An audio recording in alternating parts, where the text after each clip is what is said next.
संहिते कल्पनयधुनैव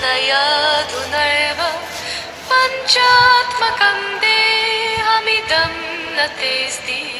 नैवस्य त्वं रोदिषि कस्य हेतुः न वा भवान् रोदिति विश्वजन्म शब्दोऽयमायाद्यमहीशसूनु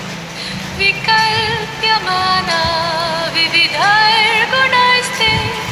गुणाश्च भौता सकलेन्द्रियेषु